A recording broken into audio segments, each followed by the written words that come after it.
What does Kalen DeBoer know that Hugh Freeze doesn't? Well, we could spend hours and hours discussing that, answering that question. Obviously, Kalen DeBoer has Alabama on a roll, coming off another ranked win over Vanderbilt. Alabama had its revenge. First time that sentence has ever been uttered in the history of man. Got its revenge on Vanderbilt. Put a sock in Diego Pavia. There was some extracurricular verbalizing after the game. And listen, if you're a grown man, and I know Diego Pavia is 24. He's not a kid. He's not a child. And he egged on a lot of that leading up to the game. Some of the extra tension, some of the extra vibe that attended that game. But if you're in your 40s or 50s or 60s or whatever Mr. Cargo Shorts was, the Alabama fan in the end zone seats at Bryant-Denny, as Vanderbilt was walking off the field after Alabama's 30-14 win, be happy for your team. Don't go down to the rail and get in a verbal jousting match with Diego Pavia or any player. Shouldn't you be happy that your team won? Why would you feel compelled to go chirp at the Vanderbilt quarterback? And again, I understand. Diego Pavia, some of the things he said before the game, he said if Vandy played its game, it wouldn't be close. Well, it wasn't close in the end by the final score with a late Alabama touchdown. He also apparently did some profane things on the field, making gestures towards the Alabama students. And apparently they do this before every game. They practice victory formation during warm-ups where he takes a snap and he kneels down, he throws the ball in the air as if they just won the game. Big deal. If that's their thing, if that helps get them juiced up, who cares? But I don't care what Diego Pavia said. Back off. I mean, just go celebrate with your fans, your family. Your team just won a big game over a ranked Vanderbilt team. The first time in decades and decades and decades and decades and decades that a ranked Alabama played a ranked Vanderbilt. And Alabama showed some pretty strong stuff in that game. And let's not forget, though, that it was a game. For 55 minutes, it was a one-score game. 55 of the 60 minutes, it was a one-score game before Alabama kicked its third field goal and made it a 9-point game, and then Jam Miller tacked on a late touchdown to distort the score, but a big win for Alabama. Auburn had the week off getting ready for a big game against Georgia. Hello, everyone. I'm Kevin Scarbinsky. If you can't tell, I'm juiced up today. I'm fired up talking about another big weekend of college football, what we just witnessed, what we have to look forward to. This is Scarbo Knows. Let's say hello to all of you out there watching, listening. I appreciate it. And if you're watching on YouTube, please like and subscribe to the channel. That really is helpful. Would appreciate you doing that. And let's also say a shout out to our sponsor, Money Management Services. They are Birmingham's financial advisors. They're a family-owned, fee-only company. The Rice family, they've been in business for years.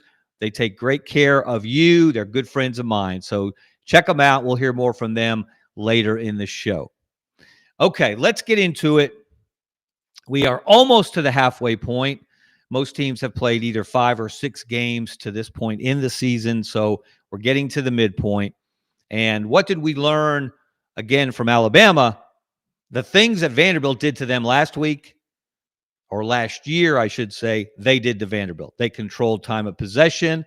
They had the upper hand in third down conversions, and they won the turnover battle. If not for 2 critical mistakes by Diego Pavia in the red zone, who knows? Maybe it's a different game. But what we saw in that game is what we told you would see at the end of last week on our last episode, and that Ty Simpson is a better quarterback than Diego Pavia. And he showed that despite some uncharacteristic mistakes, took some sacks in the red zone that he shouldn't have, should have thrown the ball away. Ty Simpson was very hard on himself on that point after the game. You have to appreciate the fact that despite the big numbers he put up, he was focusing, even in those moments of celebration after the game, in the post-game interview room, he was talking about what he needed to do better. the mistakes he made that he wished he hadn't and that he needs to correct going forward, which you would expect of a coach's son.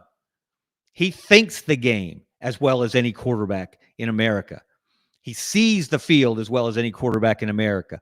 And some of the throws he makes, there aren't many college quarterbacks at work right now that can make those throws. Like that sideline streak touchdown to Jeremy Bernard late in the first half that pulled the game into a tie, 14-14.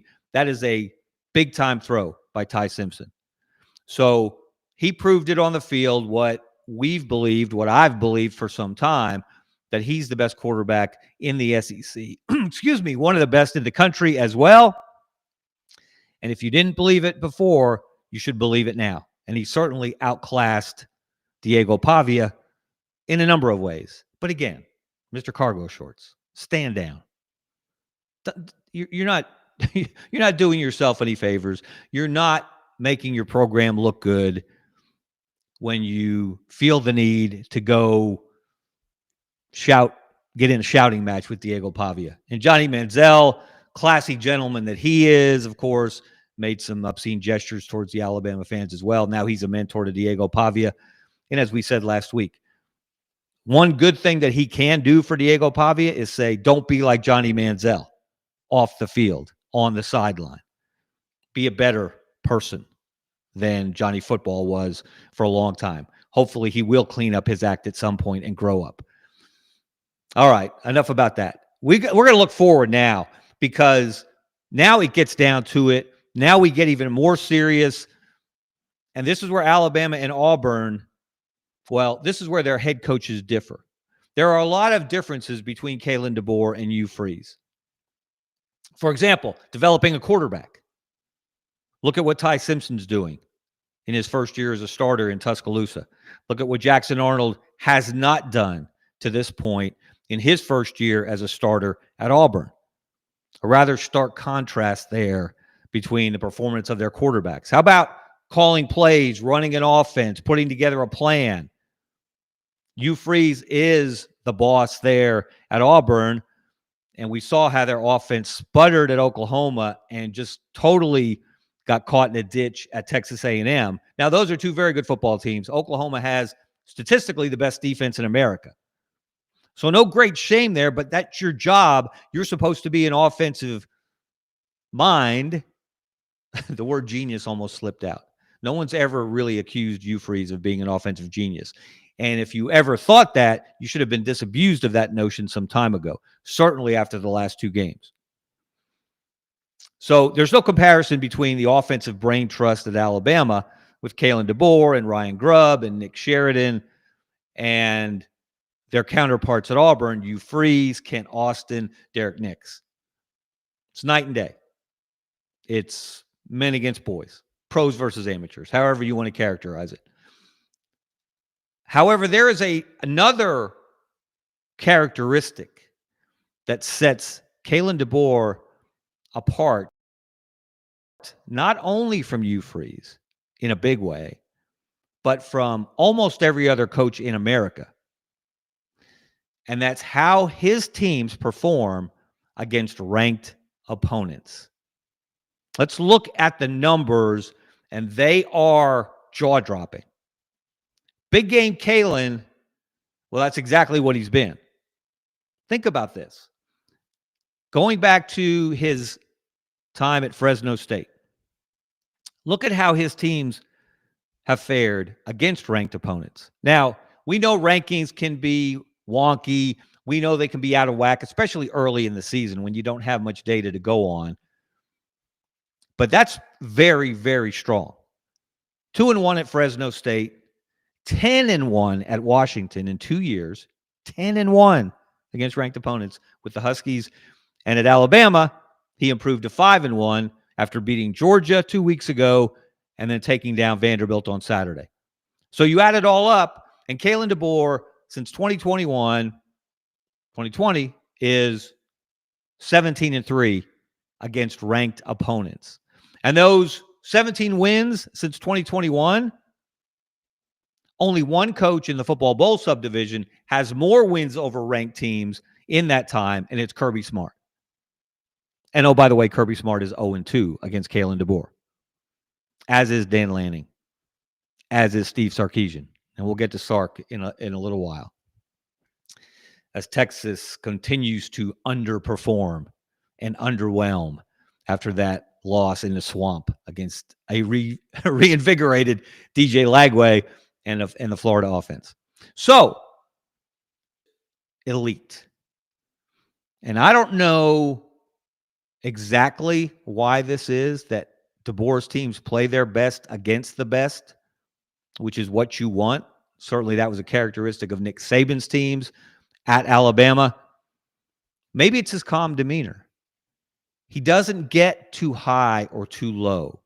He doesn't get overly emotional. You don't see him out there throwing his headset. Occasionally he gets riled up. Occasionally he lets his feelings show positively and negatively, and fans love when he does. And he does listen to the fans, and he does listen to reason and logic, because he has adopted the black hoodie as his game day attire now. I don't know what the exact record is, but it's really strong since he's worn that black hoodie at Alabama. But there's something about the way he approaches these games. First of all, you have to have the talent to compete with ranked opponents. And he's had that at Washington, and he has it at Alabama. But it's more than that. And whatever it is, whether it's his ability to develop a quarterback who stays calm in critical moments, the way Ty Simpson did. As we said, Alabama was chasing Vanderbilt. Vanderbilt scored first. Alabama had to come back and tie. Vanderbilt scored again. Alabama had to bounce back and knot it up before halftime.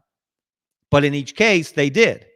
And then Alabama took the lead and never lost it in the third quarter. So there's something about developing quarterbacks, about calling the right plays at the right time, about projecting an air of self-confidence that's not arrogance. It is knowing that when the time comes, when you have to make a play, you're going to put your players in position to make those plays, and they're going to execute. And to go 17 out of 20 against ranked opponents, that's ridiculous. That's beyond good. That is elite. And like I said, only Kirby Smart has won more games against ranked opponents since 2021 than Kalen DeBoer in the entire football bowl subdivision. So Alabama's got more coming. We're going to talk about the upcoming schedule for Alabama and Auburn in a moment. How has Hugh Freeze performed against the best of the best? How has his Auburn team shown up or not against ranked opponents? Let's look at his numbers. Not so good. Overall, he's 14-31 against ranked opponents. That's throughout his head coaching career. He was 0-1 at Arkansas State. At Ole Miss, he was 12-16, which is not bad. Not bad at all if you look at other coaches, and we're going to do that in a moment. And in fact, his best year was in 2015 with the Rebels. He went 5-1 against ranked opponents. And of course, the games everyone remembers, 2014 and 2015, he beat Alabama in Oxford one year, back in Tuscaloosa the next. So 12-16 is respectable as a record against ranked opponents, especially if you're not at a traditional power, and Ole Miss certainly isn't that. Although Lane Kiffin has lifted them to heights that Hugh Freeze only dreamed about. At Liberty, Freeze was 1-4 against ranked opponents. And then the number that just has to change. It has to improve. And at Auburn, he's in his third season, and they are 1-10 against ranked opponents. It doesn't matter at this point that you gave Georgia a scare 2 years ago in Jordan-Hare Stadium, and Brock Bowers had to make Brock Bowers type of plays on a final touchdown drive for the Bulldogs to pull out of a 2020 tie late in the fourth quarter. It doesn't matter that you led Alabama in 2023 inside the final minute, and Alabama had to pull out Gravedigger, the play that allowed Jalen Milroe to hit Isaiah Bond in the corner of the end zone, in an incredible throw and catch to rescue the day to get Alabama, help get Alabama into the playoff. They had to beat Georgia in the SEC championship game to actually get there in Saban's last season. Coming close doesn't count. They don't pay you for close. They pay you for W's. And whether it is, for example, in that 2023 Iron Bowl, the inexplicable, inexcusable decision to rush two guys. They dropped 8. They rushed 2. One guy, I don't know if I guess he was supposed to be a spy. He wasn't spying anybody. Jalen Milroe, as good a runner as he wasn't running 31 yards through the entire defense to score the winning touchdown. So that decision to allow the defense to sit back, to allow Jalen Milroe to sit back and wait and wait and wait and allow Isaiah Bond to come free in the back corner of the end zone, those are the kind of decisions that cost you games, and if you make enough of them, cost you a job. So coming close does not count. The only win that Hugh Freeze has over a ranked opponent in his time at Auburn came last year late in the season against Texas A&M, and it took 4 overtimes in Jordan-Hare Stadium, and it took Texas A&M dropping its final 2-point conversion. Dude was open, wide open. Ball hit him in a bad place, hit him in the hands. Then it hit the turf, and Auburn celebrated. And it was a big win. But Texas A&M certainly contributed to it. So not the kind of record that will earn you a contract extension. Not the kind of record that will instill confidence in your fan base, in your administration, in your boosters, that when you play the kind of teams you have to play every year, teams you have to beat, if you want to climb back up the ladder in the SEC, because you're closer to the bottom than the top, and you've been there for some time if you're Auburn, these are the kind of games you have to win. You don't have to win them all. You have to do better than 1-10. Much better. And they will get another opportunity this Saturday, a very big opportunity. We'll talk about the Georgia game in a few minutes as well. All right, so we've seen one extreme, Kalen DeBoer, 17-3. We've seen another extreme, Hugh Freeze, 1-10 at Auburn against ranked opponents. What about some other coaches in the SEC? How are they performing against ranked opponents? Oh, wait, I got ahead of myself. Let's compare Hugh Freeze first, before we look at the Sarkisians and the Kiffins and the Smarts, the Drinkwitzes and guys like that. Let's look at the man who preceded Hugh Freeze as the Auburn head coach. Is this an Auburn thing or is it a Hugh Freeze thing? And if you look at these numbers, it tells you it's a Hugh Freeze thing, which was a continuation of a Brian Harsin thing. And that is not stepping up, not bringing your best when your best is required, when you're playing ranked opponents. Brian Harsin was 2-8 in those games at Auburn. Gus Malzahn, 20-27. And again, in this case, a losing record, when you play as many ranked opponents as you play in the SEC, a losing record isn't a terrible thing, because Gus did win his share. Not enough, and not some that, most notably the national championship game against Florida State, when you've got it in hand, or so it seemed, and you let it get away, that one will sting the Auburn family forever, and probably will sting Gus Malzahn forever as well. Gene Chizik was 9-11 against ranked opponents in his 4 years at Auburn. Of course, he had the big year in 2010 with Cam Newton. They're going to honor Cam at Jordan-Hare Stadium this Saturday night. That will be interesting to see. I'm sure that will just stoke the fan base even more. Tommy Tuberville came very close to breaking even. He was 22-23 against ranked opponents in his 10 years at Auburn. Terry Bowden, not as good, 7-14. And Pat Dye, the gold standard, the man who brought Auburn football into the modern era, who allowed Auburn to look Alabama in the eye and not blink. He was 21-23 with 3 ties against ranked opponents. And one of the reasons that he doesn't have a winning record in that spot is because his last couple of years, as he was dealing with health issues, as Auburn was dealing with an NCAA investigation, and 60 Minutes was doing features on the Tigers that were not complimentary, they fell off the last couple of years. Or Pat Dye would have a winning record against ranked opponents during his time at Auburn. So Freeze is not measuring up to his predecessors at Auburn in a lot of ways. That's just another against ranked opponents. So what's happening in the rest of the SEC? Who else is stepping up or not in these games? Kirby Smart, of course, is the leader in every way imaginable among SEC coaches right now.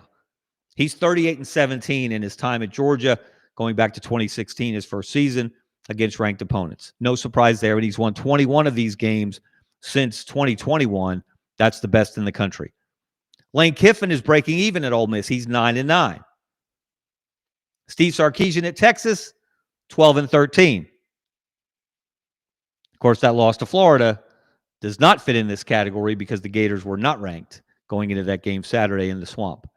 Eli Drinkwitz, who will take on Alabama this coming Saturday and Auburn the following Saturday, he's 7-14 against ranked opponents. Not great, not terrible.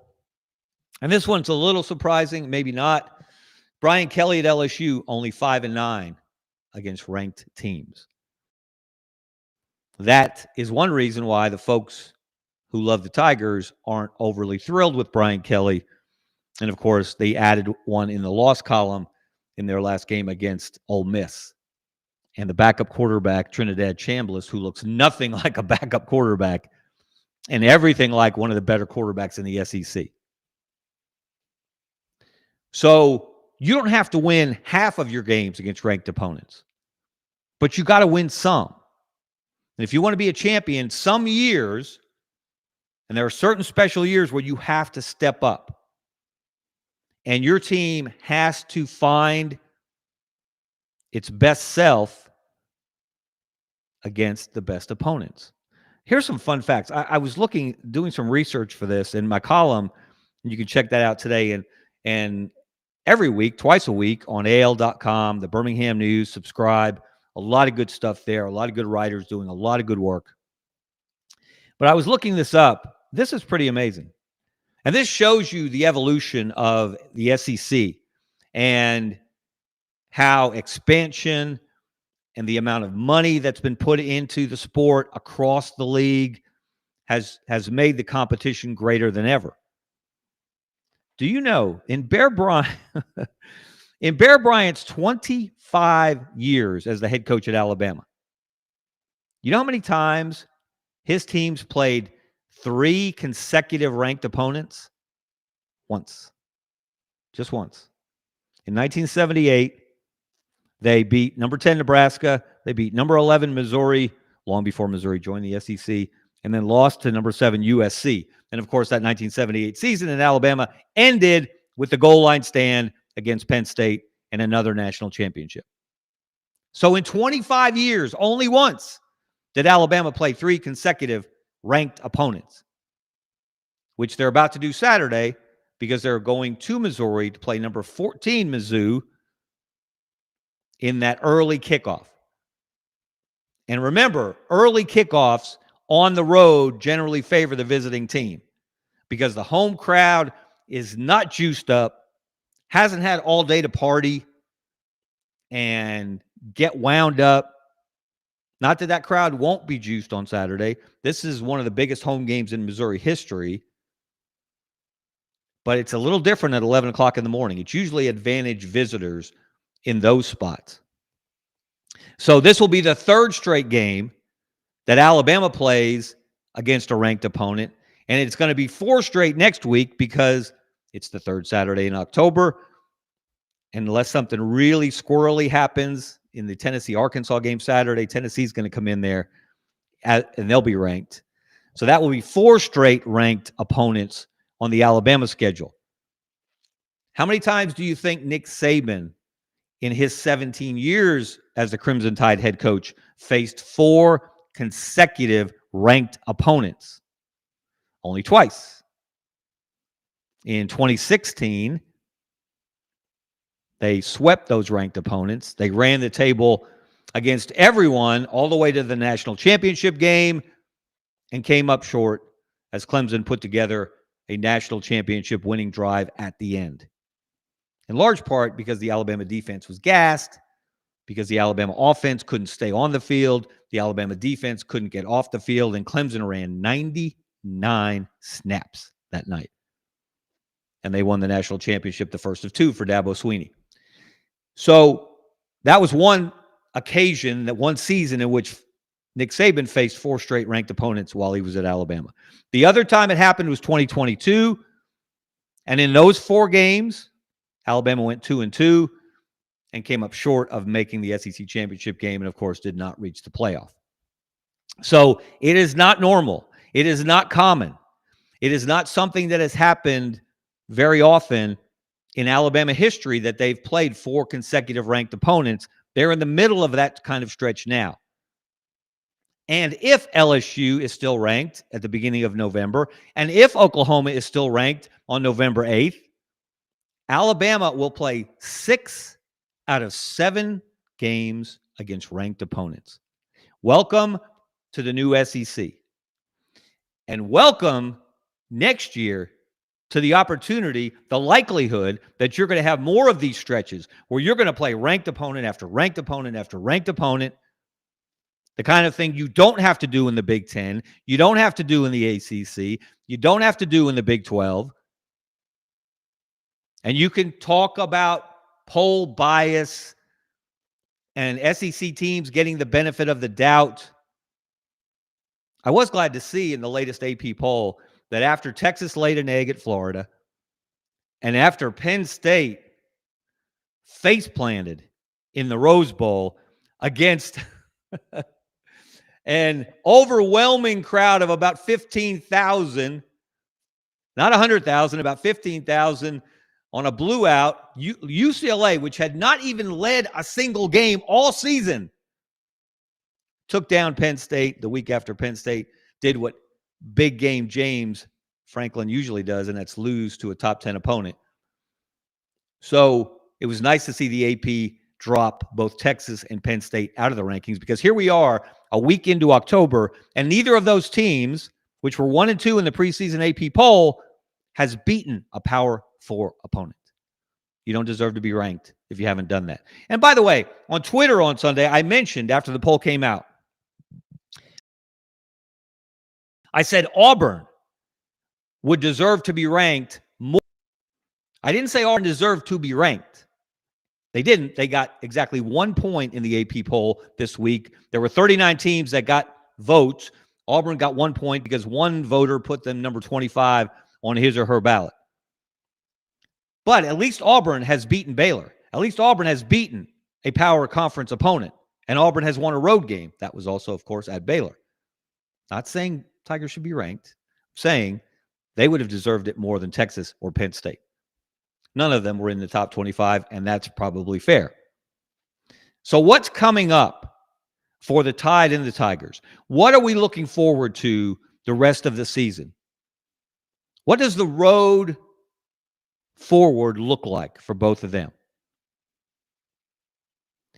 And you're going to see a lot of numbers in front of a lot of names. Look at Auburn. This is a crossroads game for Hugh Freeze. And we're going to talk more about this later in the week on our next episode, this Auburn-Georgia game. Auburn, of course, has not beaten Georgia since the 2017 regular season. That's unconscionable. For a rivalry with that kind of history and tradition, the Deep South's oldest rivalry, this is almost a must-win for Hugh Freeze. Because you've had a week off. Georgia played Alabama, and then they had a get-well game against Kentucky, which is easily the worst team in the SEC. But this is a night kickoff, which they haven't had in this rivalry in Jordan-Hare in a long time. The crowd, and we've said this before, Auburn fans are loyal. They love their school. They love their program. They have a lot of doubts about Hugh Freeze, but they will fill that building, and they will be loud, and they will be proud, and they will come out of their seats when Cam Newton is honored, as they should. So Auburn's going to have a lot of intangibles on its side in that game. And then the next week, though, they get number 14, Missouri. But that's another good spot if you're going to get a ranked team. They play Missouri the week after Missouri has to deal with Alabama.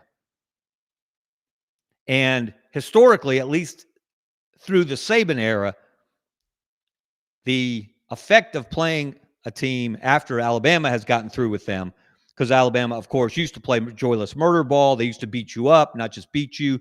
And it was tough for whoever they played to bounce back the next week. But they're not quite the same physical team, although it was nice to see Caden Proctor, Refrigerator Proctor, get a carry in a short yardage situation against Vanderbilt on Saturday. So let's see. In the last 2 weeks, Proctor has caught a pass, caught a bubble screen, almost scored a touchdown, carried the ball, got a first down. So the only thing left is letting him throw the ball. And he can throw the ball. Tuck that memory away. At some point this season, I fully believe you will see Caden Proctor throw a forward pass. Can't wait to see when Kalen DeBoer and Ryan Grubb pull that rabbit out of their hats. But you're going to have to beat ranked teams. Auburn's got Georgia, Missouri, Vanderbilt, and Alabama left. Alabama's got Missouri this week, Tennessee next week. Then LSU and Oklahoma back-to-back in November. So history shows us, recent history tells us that Alabama is uniquely equipped under Kalen DeBoer to continue to look like a championship contender. Wimp Sanderson asked me this question on the radio not that long ago. He didn't ask me who was the best team in the SEC. He said, is there a best team in the SEC? Which was an interesting twist on the question. My answer was, well, of course, there is a best team, but that team has yet to identify itself. That's still the case, but the field of possible answers is narrowing, and Alabama certainly is on the short list. Alabama could be the best team in the SEC. Alabama could turn out to be the SEC's best chance to win a national championship. We can't make that statement just yet, but they're in good position. So is Ole Miss. So is Oklahoma. So is Texas A&M.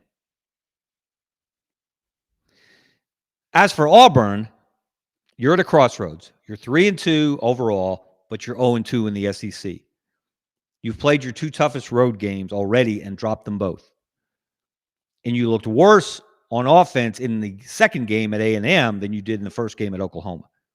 What have they figured out during the bye week? What changes have they come up with during the week off? It wasn't a week off. They just didn't play Saturday. In fact, they worked overtime more than they normally would on an off week, Hugh Freeze told us. So what have they figured out? What kind of changes are we going to see Saturday night against Georgia? They better have come up with something, because Kirby Smart has had Auburn's number for far too long. And if Hugh Freeze wants to be the Auburn coach long-term, and by long-term I mean get a fourth year in 2026, he's got to figure out a way to beat Georgia or Alabama, I believe. No one has said that. That's not reporting. That's my belief right now. That if he can't beat Georgia and if he can't beat Alabama, he's going to have a hard time gaining the kind of support he needs going into year 4 or getting a year 4. I think it's going to be difficult for him. But the devil's in the details. What do the games look like? Is the final score closer than the actual game itself, such as the Texas A&M game? It wasn't a one-score game. Texas A&M controlled that game from virtually start to finish, and Auburn's offense looked as inept as it has in years. So what have you figured out, Hugh Freeze? Can you find a way to beat a ranked opponent? Because you got plenty of them ahead. It's going to be fun to see. All right, that's going to do it for us today. I'm Kevin Scarbinsky. This is Scarbo Knows. Thank you to executive producer Brendan Martin on the Sidelines.live network. Thank you to you for watching and listening. Again, if you're watching on YouTube, give us a like, give us a subscription, hit the subscribe button. And thank you especially to our sponsor, Money Management Services. Check them out. See ya. Since 1992, Money Management Services in Birmingham has provided individuals and business owners with trusted, fee-only financial advice. We're more than advisors, we're your financial family. From retirement planning to tax strategies and estate planning, our team builds personalized wealth management plans tailored to your life. At Money Management Services, we treat you like family, because when you walk through our doors, you become part of ours.